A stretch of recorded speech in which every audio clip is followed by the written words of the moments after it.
Hello, and welcome to the first technical session for Module 6, Introduction to Podcasting for Museums.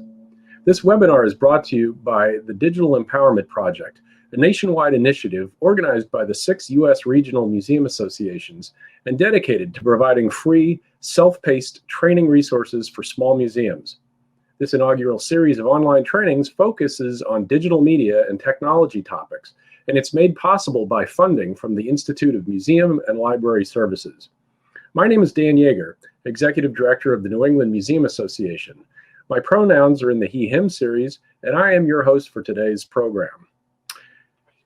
In this era of virtual meetings, when digital spaces may substitute for our physical sense of place, it's important to reflect on the land we each occupy and honor the indigenous people who have called it home. I'm speaking to you from Swampscott, Massachusetts, north of Boston, the historical homelands of the Massachusetts peoples. Wherever we are each located, let's acknowledge all indigenous nations as living communities, their elders, both past and present, as well as future generations. We, the Digital Empowerment Project, recognize that our organizations and those of our members were founded within a colonizing society which perpetuated the exclusions and erasures of many Native peoples throughout the United States and beyond. We ask you to reflect on the place where you reside and work, and to respect the diversity of cultures and experiences that form the richness of our world and our profession. Thank you. And now it's my pleasure to introduce today's presenter, the one and only Hannah Hethman. Hannah is the owner and executive producer of Better Lemon Creative Audio, a production company focused exclusively on museums, history organizations, and cultural nonprofits. She's the author of the popular handbook, Your Museum Needs a Podcast, a step-by-step guide to podcasting on a budget for museums, history organizations, and cultural nonprofits. She's a 3-time winner of the AAM Muse Awards for podcasting, and her first podcast has been selected for collection by the United States Library of Congress. Hannah lives and works in historic Greenbelt, Maryland. Hannah, thanks for being here. Over to you.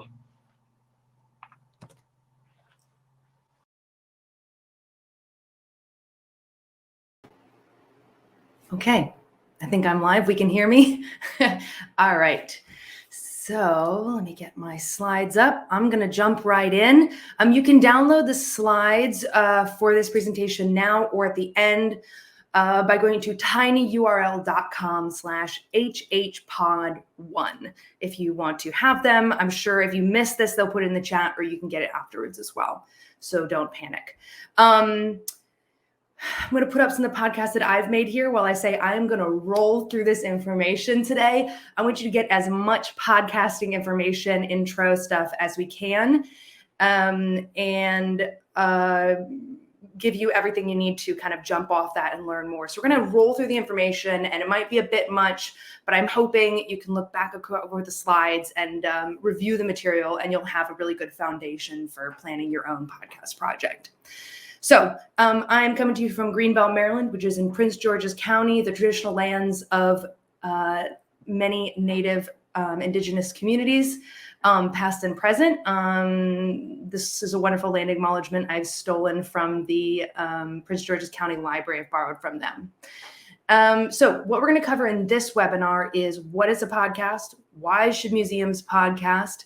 How to develop a show concept, right? Like, what should you podcast about? We're going to go over a production overview, so an overview of the basic steps of podcasting. And then we're going to go over publishing, distribution, and marketing very briefly. I wish I could get more into it, but I don't think we can in the time we have. In the next 2 webinars, in webinar 2, we're going to cover episode planning, mics and other equipment. We're going to go a lot more in detail there, recording your show, and writing a script. And then in webinar 3, in 2 weeks, we're going to cover what software and tools to use for editing, principles of great editing, basically kind of basics of using any editing software, where to find music and sound effects, when to outsource your editing and production, and kind of collaborative production models. What if you don't want to do it all on your own, for example? So let's start with intro to the podcasting as a medium. What is podcasting? Who listens? And so on. So a podcast, let's get to the dictionary definition first. Starting my middle school essay, what is a podcast? The dictionary defines, no, a podcast is a free radio show delivered on demand over the internet using RSS technology. So that RSS feed is important. It means it's not an MP3 hosted on your website. You could call that a podcast, but in terms of best practices. And yes, there are some platforms that have started to charge for podcast access, but by and large, it's still a free medium. And the RSS is important because it means it's distributed across multiple platforms. So it's really hard to kind of paywall podcasts, which is what I love about them. So the way podcasting works, I'm not going to get too technical here, is me in my banana suit. I make an amazing podcast. And then I use a podcast hosting provider like Blueberry or Libsyn, and we'll get more into those later. And one of that they do is they create an RSS feed, this kind of code, as you can see up at the top of the screen there. In the good old days, which is way before I was podcasting, you'd have to write your own RSS feed code in order to push it out to podcatchers, but you don't have to anymore. They will automatically create that code and push it out to SoundCloud, Spotify, Apple Podcasts, Google Podcasts, wherever people are listening to podcasts. And that means all you have to do is upload your podcast to the hosting provider, the MP3, and boom, every time you have a new episode, it goes automatically out to all these platforms, which means you can have a podcast that updates regularly on Spotify alongside the most popular podcasts in the world. So that's pretty exciting. That's one of the things I really like about podcasting. There are a lot of different genres and subgenres of podcasting. So I want to kind of throw a bunch of museum podcasts and museum-esque podcasts related adjacent shows at you to kind of illustrate some of the many types of shows you could be thinking about making. So there are personal and intellectual journeys like Q&A or Texas Story podcasts that kind of ask big questions and go on journeys to find them. There are true crime museum podcasts like Last Seen, which is a museum theft, or Finding Van Gogh, another one about museum artwork being stolen. There are shows that are narrative journalism or documentary, your kind of traditional audio documentary. Sparrow's Point, American Steel Story is an incredible podcast from the Baltimore Museum of Industry, Distillations from the Science History Museum. A few museums and related organizations are making audio fiction, so audio dramas that talk about their subject material. That's really cool. So you don't have to tell nonfiction stories. You can make up stuff. You can do comedy. Museums and That is a funny show. I did Preservation Profiles with National Preservation Institute, your kind of standard interview talk show highlighting professionals in the field. Sparrow's Point is done in collaboration with a pretty well-known local public radio producer. So you can do a public radio model. You could do a limited series that has like Departures, has just 9 episodes, and that's it. They won't do more. It's a limited series. It kind of stands alone as its own fixed investigation of a particular subject. You can fully script your nonfiction, like The Object, which they write a story and they tell a story and they add music and sound effects. So that can be a really easy way to do something completely on your own. And I couldn't find a museum podcast that does the news, so I just put The Daily there, but there are news podcasts as well. And I mean, that's just the start. You can have things that combine true crime and news, fully scripted, anything you can think of, you can make. There are no rules effectively, as long as people like it and it's good and they want to listen. But hopefully we'll talk about what makes a podcast good to listen to as well. I don't want to just leave you with, you can do anything as long as it works. Podcast listening data. You can see on the left here, this is the share of the US population that have listened to a podcast in the last month. And the data goes up to 2021. So you can see that since 2008, podcasting has been kind of, 2013, it was kind of limping along. 2014, things really started to take off. That's when Serial, the true crime show, came out, and that had a huge impact on awareness of podcasting. But it's just really in the last few years kind of booming, and money is flowing into the field, and everyone and their mother's favorite celebrity has made a podcast. But there's still a lot of room for creativity and innovation and niche audiences. But you can see 41% of adults in the US have listened to a podcast in the last month. So there's a huge share of the population. The reasons people listen to podcasts is, number one, to learn new things. So that works really well with what museums do. And the next is to be entertained. So keep that in mind as you're making a podcast. Can't just be a delivery of a textbook. It has to be an entertaining way to learn new things. If you want to keep up to date with the latest topics, that might not be as much up our alley. To relax, that's something to think about. Maybe your podcast can capitalize on that. To feel inspired, we do that well, right? To escape, and for companionship, just some company. I'm sure anyone who listens to podcasts can kind of relate to that. Just someone to keep you company during the day. And it's a cool idea that the museum could be the one keeping you company. If your museum could keep people company during the day, what a lovely service to offer while advancing your mission. Podcast listening data, some more on that.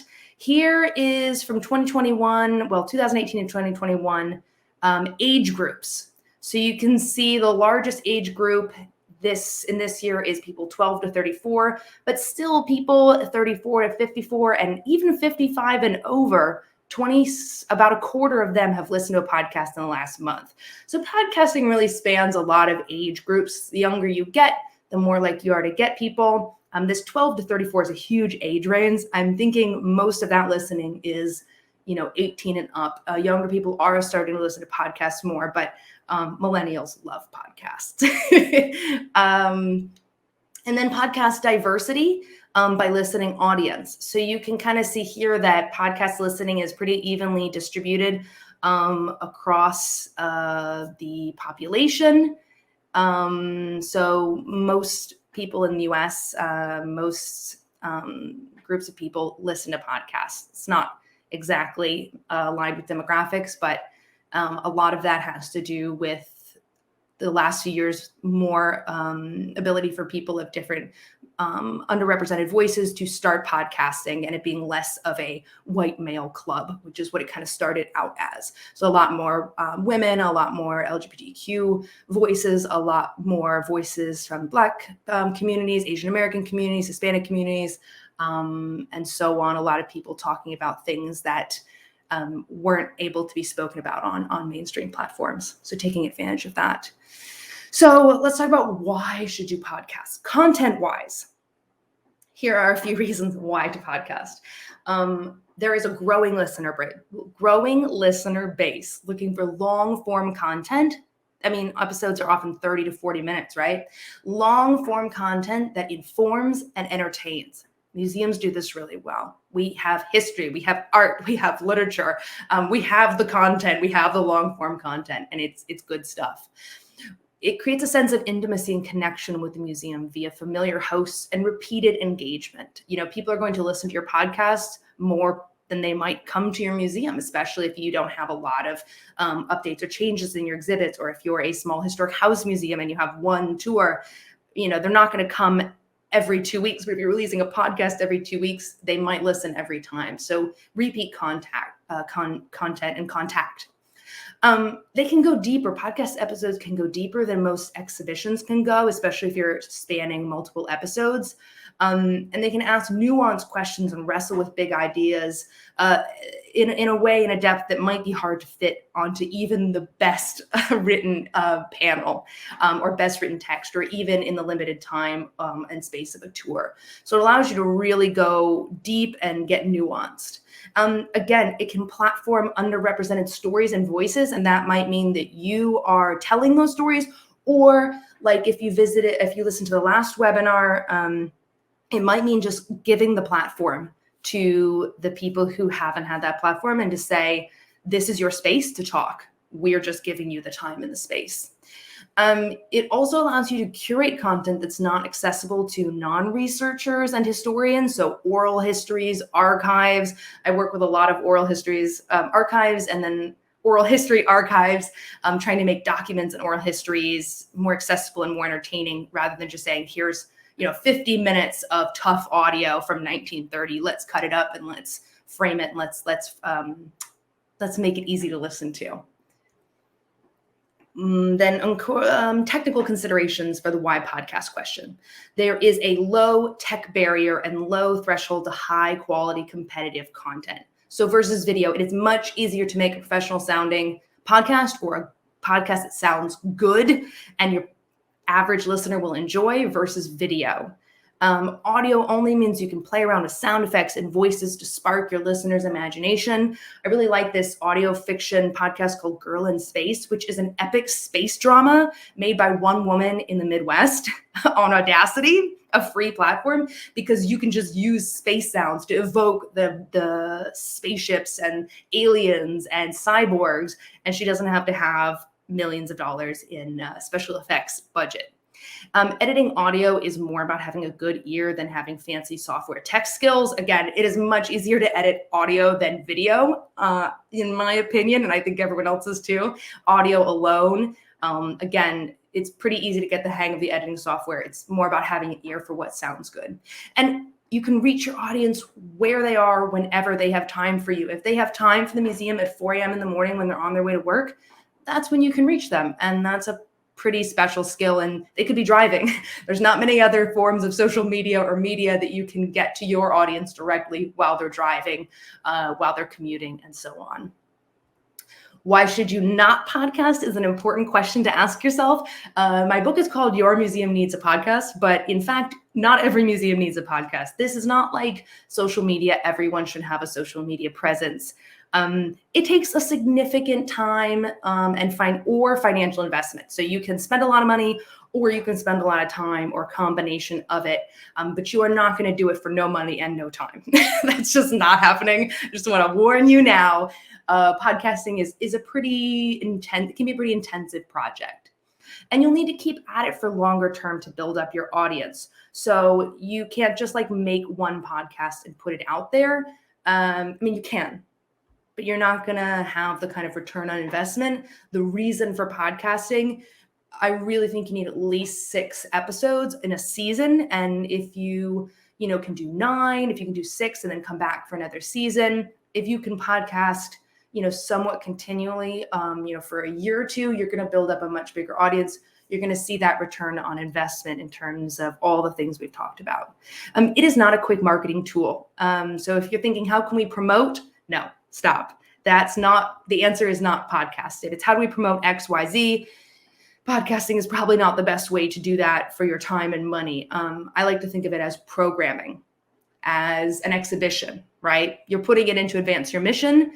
It's usually not going to return you direct money or promotion or sales or ticket sales to make it worth the time and effort. Now, over time, it might increase those things, but that's not the primary reason you should be podcasting. It won't be effective that way.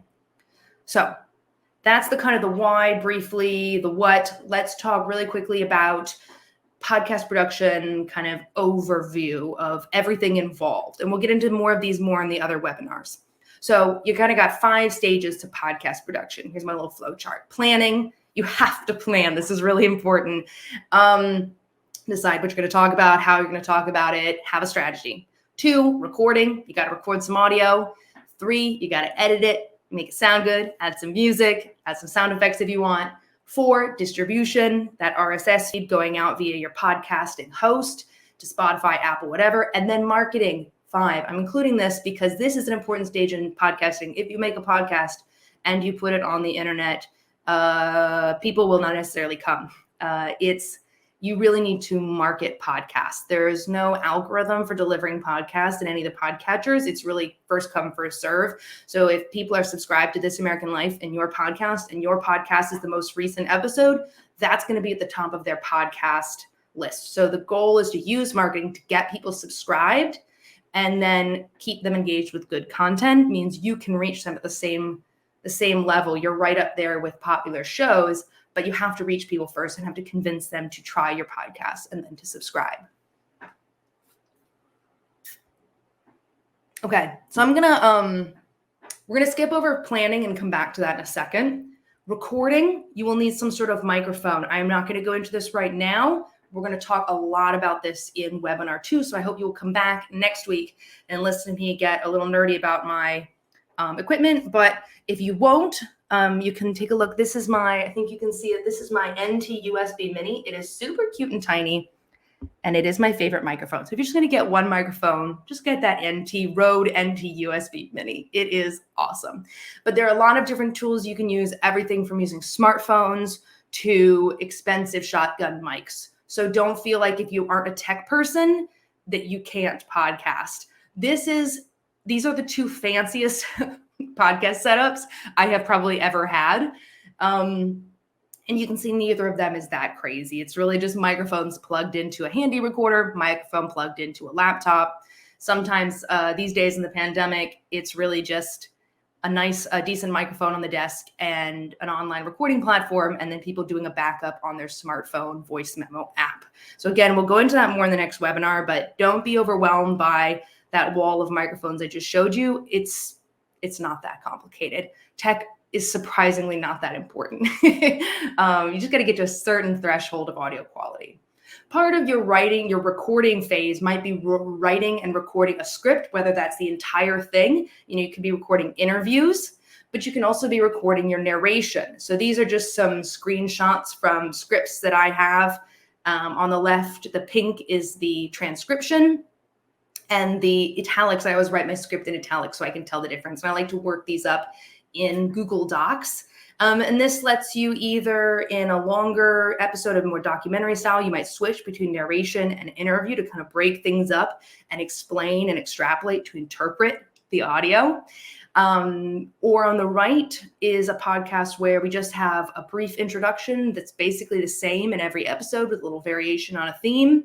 And then there's the audio interview between the host and the guest, and then a little outro at the end. So your narration could be small, but you're probably going to need at least a little bit of narration in your podcast just to open and close it. So you'll need to write and record your script. Phase 3, you're going to edit your podcast with a DAW, Digital Audio Workstation. So you could use GarageBand to edit your podcast. It's free, only on Mac. Audacity is free, a little harder to use, a little clunkier, but there's lots of free resources out there. Descript is a super cool platform that you can use. You edit, you cut the text and it edits the audio. And there's a free version and it goes up to $24 a month, but the free version is not bad actually. So that's a really fun one to check out. I love and use Hindenburg Journalist. I think it's the simplest, the best, the easiest way to edit podcasts. But if you already use something like Adobe Audition or Pro Tools or the other ones, you can use those as well. Whatever you're comfortable with, use it. As long as it sounds good in the end, that's really all that matters. And we're going to go way more into this in webinar 3, in the third workshop. So phase 4, publishing and distribution. This is what you're going to need to publish a podcast. You're going to need a podcast hosting service. These are a bunch of them. I like Libsyn. If you don't want to do any research, use Libsyn. Anchor is the only one that's free, but the rest are not that expensive. It's a few bucks a month. You will need at least one episode or a trailer, which we'll talk about in a bit, in an MP3 format. So you'll need your first MP3.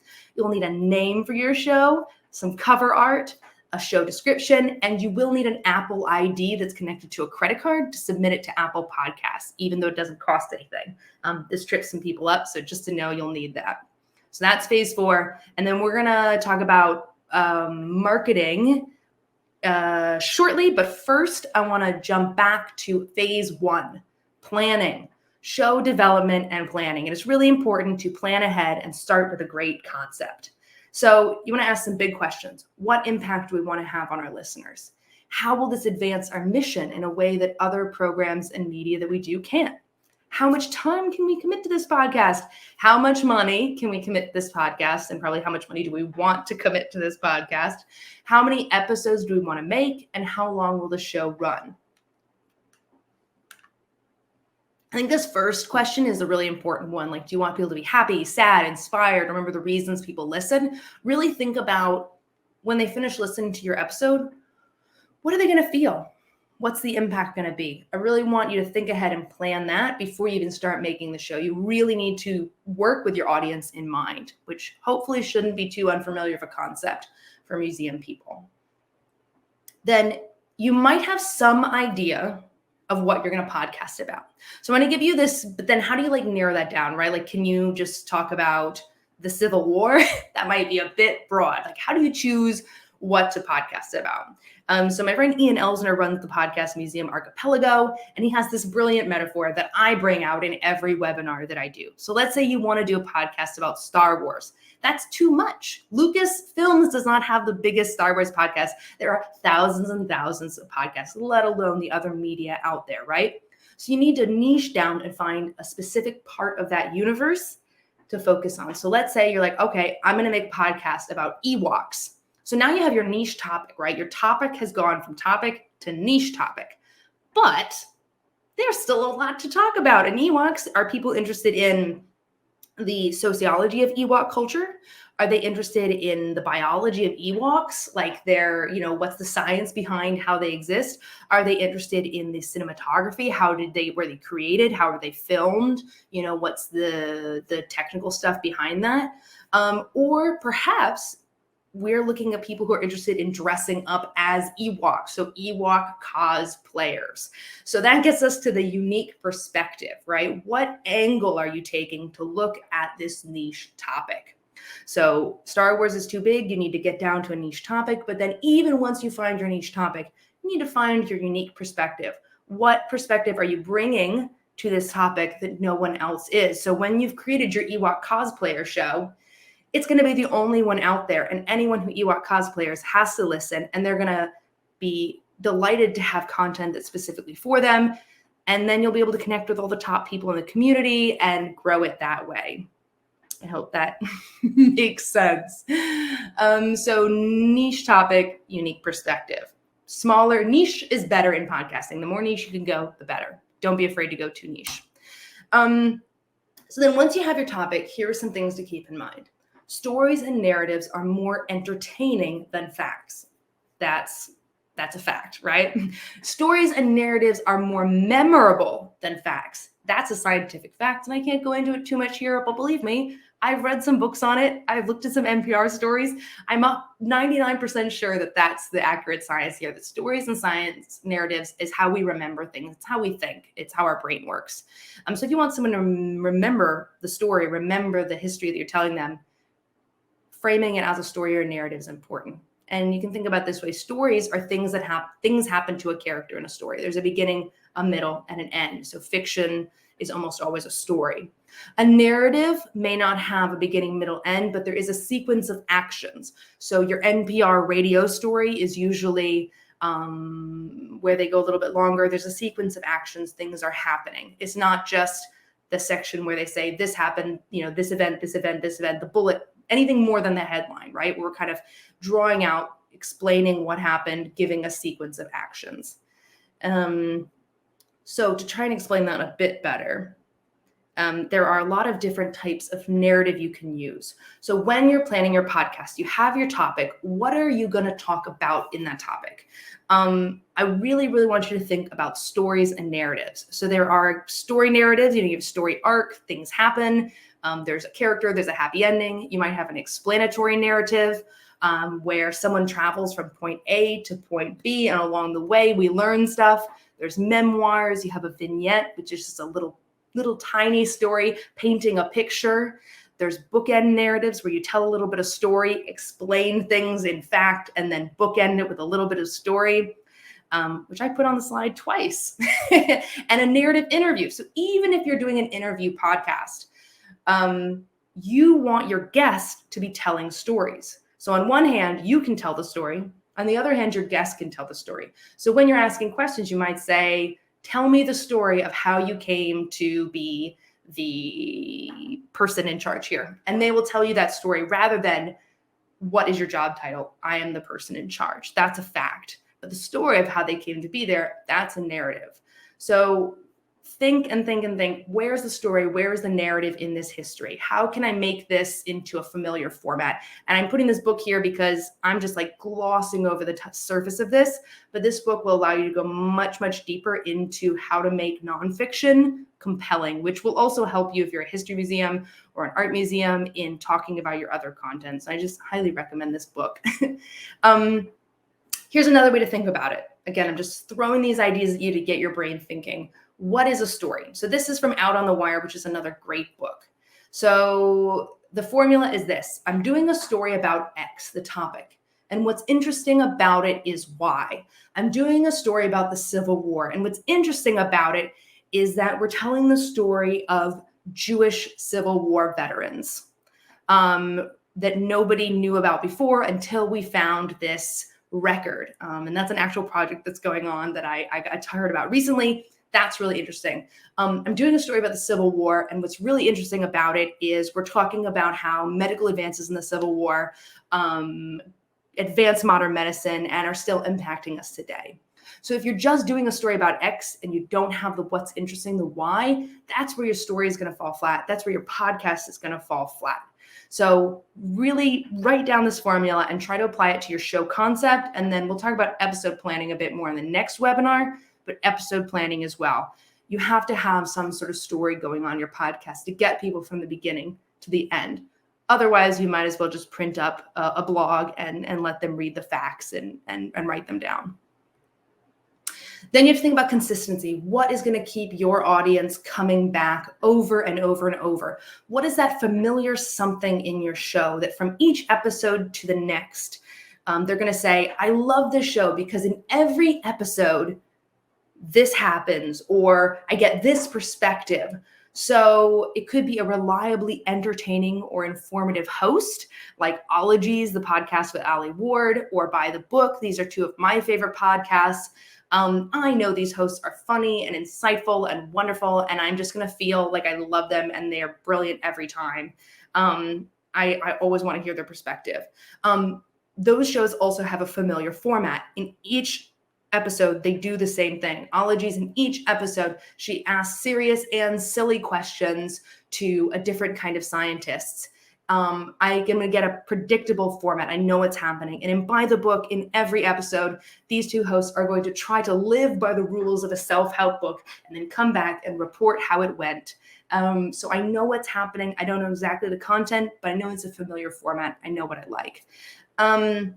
It could be a totally fresh approach to a familiar subject.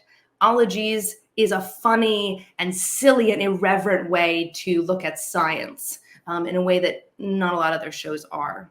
Now, you could also keep your audience coming back by wanting to know what happens in the end of each episode, the end of the series.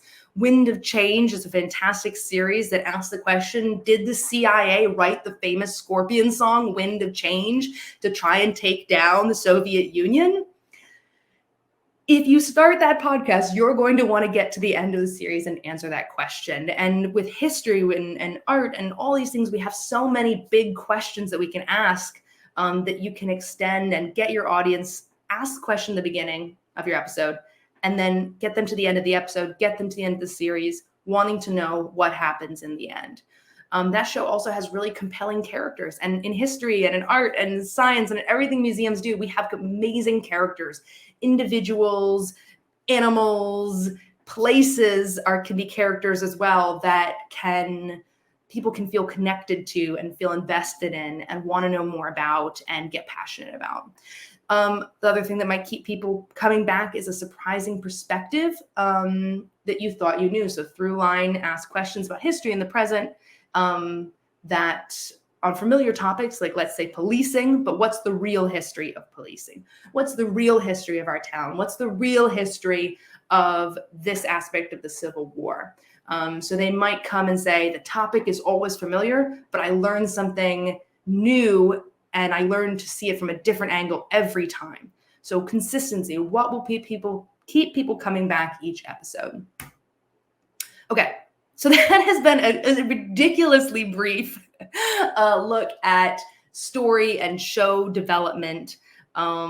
hopefully in the end, if you have any questions about that and you want to throw your show concept in the questions in the chat at the end, maybe we can kind of workshop it a bit and play with that, because I know that's a big question that people often ask.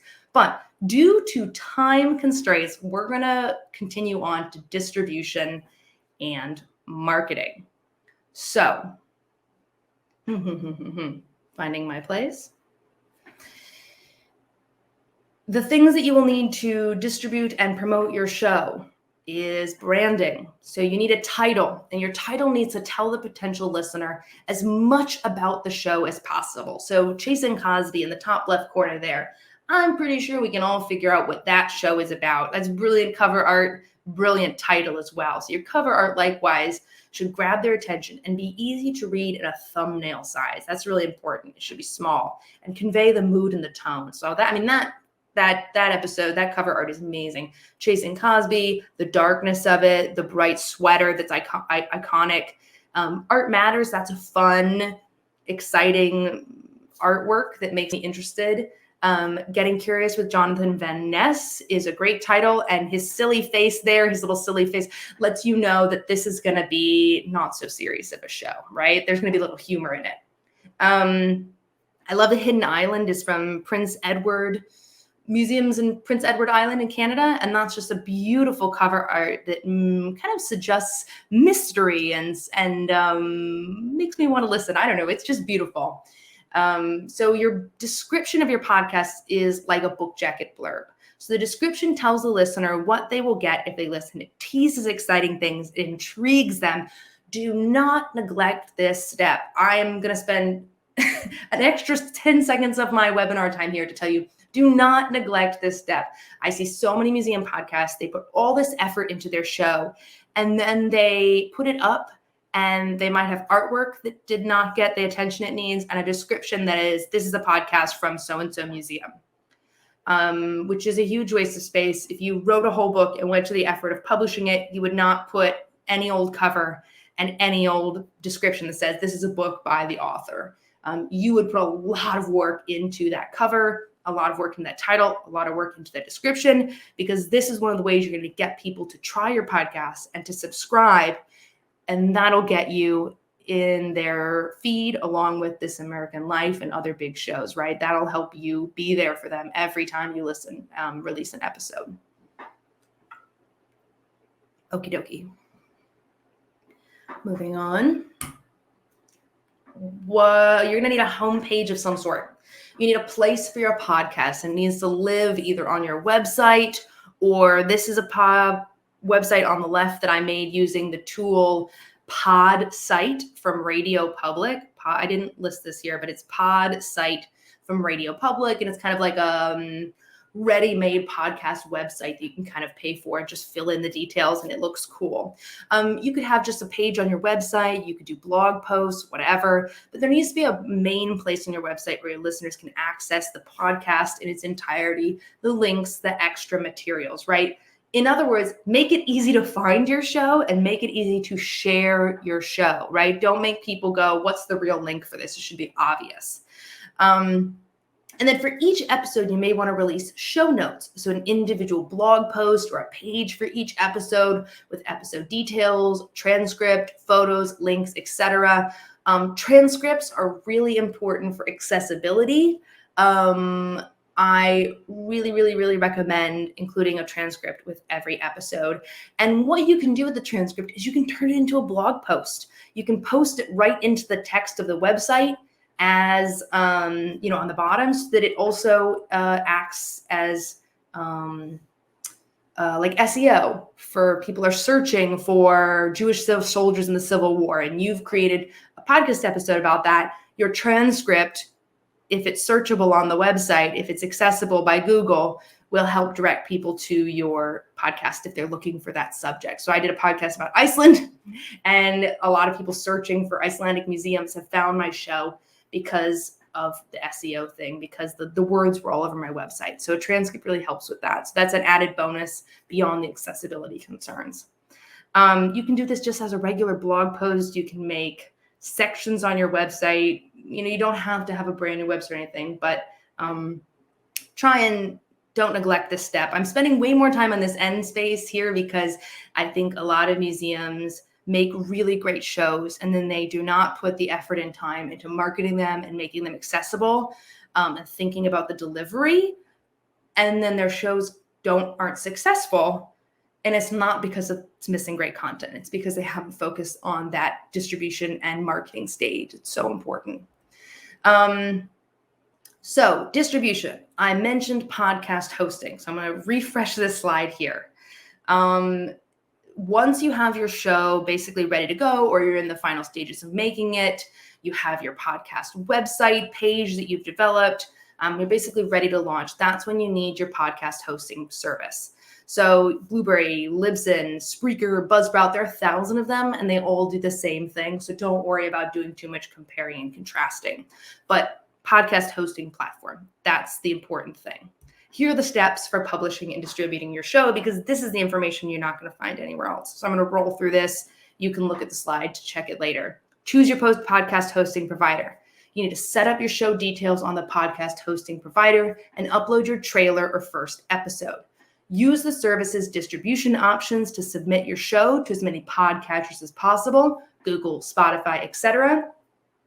Once it's set up on there, you're going to grab your RSS feed, which is a URL, from the hosting service distribution section and submit it to Apple Podcasts via podcastconnect.apple.com. This is a very specific step I'm giving to you because it's really hard to find. It's very simple to do, but hard to find this information. 5, you're going to have to wait up to a week for your show to show up on all the podcast platforms. So plan that time in for your launch. It won't just show up instantly. You need to wait until it's fully up. After that, every time you publish an episode, it should be almost instantaneous. And then you can use this amazing website called pod.link to find all the links to the different platforms your show is on. If you're like, how do I get my Apple link? How do I get my Google link? Pod.link. This is an amazing tool, so write that one down. Once you've distributed your show, I skipped ahead. One of the best tools for launching your show is to create a trailer. And I'm not going to play this because we are running low on time, but if you look at any of my shows, you'll probably find trailers. This is about 3 minutes, 2 to 3 minutes of audio. And it's just the best clips from your show. Just grab the best set of snippets from your podcast, lay it over some cool music, add in a little bit of narration saying the podcast is going to be out it's coming out here if you want, or you could just put the clips over audio if you want to be really bare bones. And this will allow you to test out your hosting issues before you release a full episode to make sure you've got it all ready to go before you launch, before you release that first episode out there. And then you can promote the trailer and kind of have a little bit more of a launch effect, right? Like a movie premiere. You have your trailer. The trailer is out. Check out the trailer. And this is also a little tiny bit that people can listen to and see, oh, is this the kind of thing I want? So I really, really recommend using a trailer to kind of get everything started. It's a great way to kind of kick off your show launch. And your launch is really important. You want to build as much buzz as you can around that show launch. And then once you have your show, the central office of information, understood. Once you have your show launched, you're going to entice your listeners in with expanded and bite-sized content. And I'm going to start with the bite-sized content. That trailer that just started playing that I don't have time to play you, I use this amazing tool called headliner.app. And it's free. You can upload an audio clip and turn it into a social media video with captions and photos, or if you have video, you can play video behind it silently. And you'll have seen these online, the kind of text just flashing by. So these little snippets are a great way to get people from social media tasting and teasing and kind of engaging with your show before they make the big decision to go to their podcast app and subscribe. And then I already kind of talked about expanded content. That's on the left. Turn your transcript into a blog. Write a blog about what else is going on. Write a blog that kind of uses the highlights of your episode and then includes the pictures that people might want to learn more about. And then the blog can point people to the podcast, and the podcast can point people to the blog. And that'll help kind of give you more content, but also direct people to the podcast. So expand and bite-size that content in any way you can. Headliner.app is these social media videos are the best way to market a podcast. I hope that's clear. I'm trying to pack a lot into this webinar for you. So I hope you all are following along. And another thing that's important to remember is that podcasts are evergreen content. So this is a tweet from the National Archives. I make a podcast for them for the last 2.5 years. One of the first episodes we ever created was about this spy, Noor Inayat Khan. And then a year later, she got a blue plaque, kind of monument in London. And so the National Archives was able to comment on that current event by saying, by the way, if you like her, we have a podcast all about her. So podcasts are not like social media posts that they kind of come and go. They are evergreen content. Once you have put all the work and effort and time into a podcast, use every opportunity to bring that up, to be like, hey, we have a podcast about that. Because people are excited to know that they can learn more about it. If this is something they're interested in, they can go to that podcast where they can get that deep dive, right? To go beyond the headline that there's now a plaque memorializing Noor Inayat Khan. Well, who was she really? Let's go to that podcast and let's go deep into the records and really learn more about her life and her story. Lastly, I'm coming in fantastically on time. I'm so proud of myself. Lastly, how do you tell if you did good? How do you know if your podcast is successful? The only relative benchmarks out there are Libsyn. They release their stats monthly, or relative stats monthly, so you can kind of compare yourself.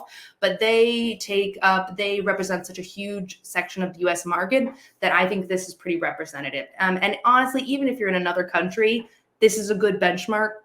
It's not going to be exact or precise, but it will kind of give you a sense of where you are. So what you want to measure with your podcast is downloads per episode after 30 days. 30 days after release, how many downloads did you get? And then keep track of that number.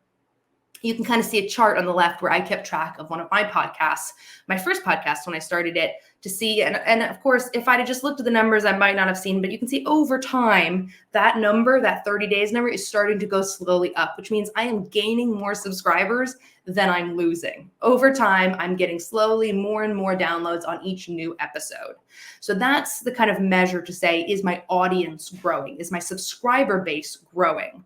So third downloads per episode of 30 days. If you get 150 downloads per episode in the first 30 days, you are probably in the top 50% of podcast episodes released that month in the US. So you're not going to get thousands and thousands of views, probably. It's not like a Facebook video or a YouTube video. So you need to keep in mind, I like to think of it again in terms of programming.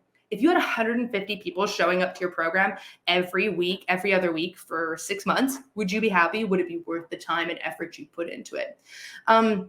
If you do get up to 1,200, which is totally doable, if you are applying that marketing and paying attention to planning, good branding, and marketing, if you get 1,200, you'll be in the top 20%. So if you get somewhere between 150 and 1,000 downloads, that's fantastic. Way to go. Good job. So when you are doing your planning, make sure you save these numbers to show to whoever's in charge and prepare them to not see 50,000 downloads, because it's probably not going to happen. If it does, good for you.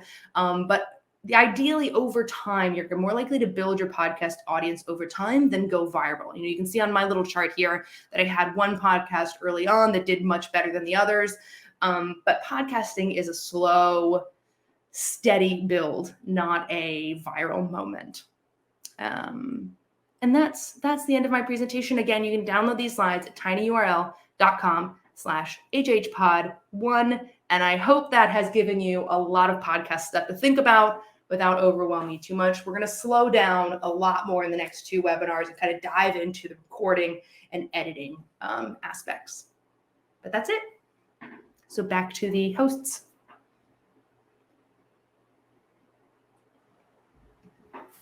All right. Awesome. Thank you, Hannah. That was terrific. You can take another sip of your water or whatever it is you're drinking there. Slow down. We have a couple of minutes for questions, so add them to the chat if you'd like. One of the things that I'm seeing, and I know from experience, people ask me, what does it take to be a podcaster?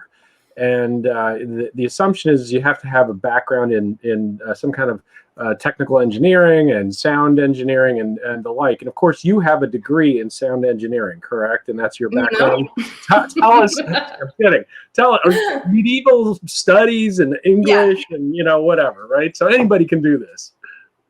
Yeah, I have a degree in English literature. Anybody, even someone with a literature degree. Right.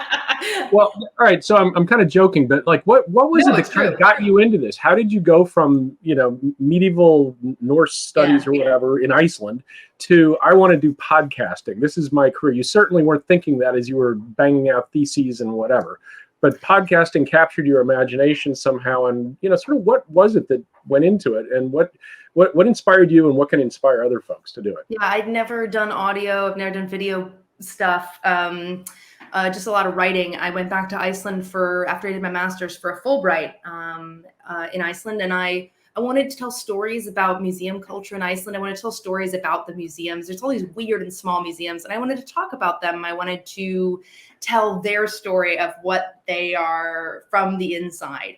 And I didn't want to use photography because Iceland's so over-photographed, I couldn't compete. And so I picked up, as you know, Dan, I picked up a little technical leaflet that you had done for ASLH with Marieke Van Dam, like how we made our podcast. And it was just, here's a microphone, here's a recorder, we use this to edit. And I just said, fine, I will do those things, no other research. And I went to Iceland and I spent 9 months there, and I had a lot of time on my hands. So I just went around and I learned on the go. I recorded stories. Some of them did not turn out that well. But I found there was this amazing way to get really close and intimate with people and to really connect with them. And I just fell in love with that way of storytelling. And over the course of time, I kind of started looking more and more into tech and improving my tech game. But I started out by just picking up a microphone and a recorder and being like, yep, that sounds good enough. Let's go. And I think what worked was focusing on story and getting excited about how do I tell the story in a way that's really exciting and hasn't been done before. And how do I get my audio just good enough that people will be able to hear that story that I want to tell. And over time, I think my audio quality got much, much better. And now I'm a professional producer. But I still consider myself a tech minimalist, which is a fancy way of saying I don't like to research microphones. Like I will find a good one and that's good enough. Well, one of the beauties I think of podcasting is that, your audience sort of depends on what where you are at any given time. There's a certain casualness to it. When you start out, especially, there's a lot of forgiveness. It's like we're just kind of getting things rolling here. We're experimenting. And you do get better at it over the course of time. It's surprising how much you become more proficient at it and so forth, which is a good thing. How have you seen podcasts change over the last few years? I do know, listening now there is a certain level of sophistication, though, out there that is probably just generative over, the course of time. But has podcasting changed? And another question is sort of, has the pandemic influenced how podcasting is being treated by museums?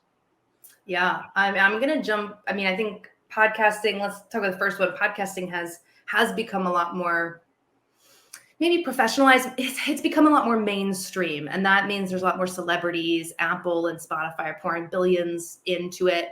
But I still think there's a lot of room for independent podcasting. And independent podcasting is more or less the same as it's been. People making audio documentaries are doing it the same way that NPR people have been doing it for many years. They're not going to be the flashy ones in the headlines that you see, unless they're true crime. But it's pretty similar to the way it's always been in that perspective. The pandemic has had a huge shift in podcasting because we are all doing it remotely. I got to update my book. I'm working on a second edition of my book because my book focuses all on in-person recording. And I haven't done in-person recording in almost 2 years now. And I'm realizing how there's so many more tools for doing remote recording. And it's so much simpler. And it's even less tech intensive. And I think overall, we've just all accepted a lower audio quality standard. And that's great for museums. That's great for independent podcasters. The minimum threshold that you need to meet has lowered. And people are more used to hearing that remote audio as long as it's done well. I'm still not telling you to put bad audio on your podcast. But I think it's also opened up the world that you can interview anyone anywhere in the world and make incredible connections. It's kind of brought podcasting up to where the rest of the internet has got us, with making connections and meeting people all over the world. Right. Well, I really appreciated what you said, though, about you need to think carefully about it. Anybody can do it, but it's like you have to really be able to weave it into your mission. And also, it's not without time and cost. What, in your estimation, are, what's the go, no go thing? When somebody's deciding, okay, we're going to do a podcast, what are the factors that you say, look, we just can't possibly do this because of X? Are there sort of common strands there? I think the presenters in the first webinar last week talked about this, that your format kind of has to be determined by your capabilities. So if you have 5 hours a week to dedicate to this, an interview podcast like the 5 plain questions that was talked about, that's a great, simple format to use. Don't go crazy. Keep it short. Keep it simple. And try it out. I think doing a pilot episode is a great way to, even if you don't publish it, is a great way to kind of get a sense for what the time and it will be involved. If you want to make something huge and you don't have the time or money, that's an issue. If you don't have any time to dedicate to it and you want to outsource it, then you have to have a budget. That's just, you have to do it. And you're going to be spending anywhere from $500 to probably $3,000 an episode, depending on what you're doing. I'd say 500 is probably thinking about a minimum if you want to hire someone external. I really feel like if you have some time during the weeks, if you have time and you have a good ear, now, of course, if you don't have a good ear, you probably don't know you don't have a good ear, but get someone else to listen. It can be really helpful to make it in a team, having someone else listen and give you feedback. I think time's the big one. It's going to take you time or money. That's just one or the other, and sometimes both. But if you have a lot of time, you can do it for basically free. Yeah. Here's a question from Jen, listening in. I'm at a smaller local history museum, and I'm curious about the possibility of doing a podcast that wouldn't be about one specific topic, maybe short seasons on different topics relating to rotating exhibits, for example. Do you have any insight into how a museum that talks about a bunch of different topics might make a cohesive show over time? Yeah, so that's something I didn't talk about, is seasons, thematic seasons. That's totally doable, because you might not want to talk about, let's say you're doing exhibit on, again, I'm gonna come back to the Jewish soldiers and Civil War. You can only do, you might only want to do 5-6 episodes on that. So you can do thematic seasons, but what you need to do then is to have something else consistency. That consistency is really important. If your content is not your consistency between themes, what is?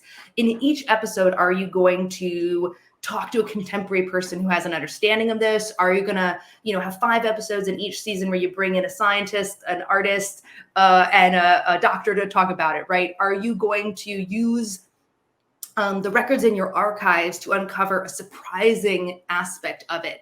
Or are you just gonna have a very high quality story format where in each season, I know I'm gonna get really personal stories with some cool music? Like, what is the consistency between? If people like season 1, that's all about the Jewish soldiers of the Civil War, what is going to draw them to season 2, which is all about how our town reacted to the New Deal? What is going to be the continuity between those two things? And one of the examples I'll use is I'm doing a show with I'm not going to talk about that. Actually, I can't talk about that. Well, actually, no, I'm doing a show with the Archives of American Art called Articulated. And the first season, the first set of thematic is about the New Deal, is why I'm thinking about that.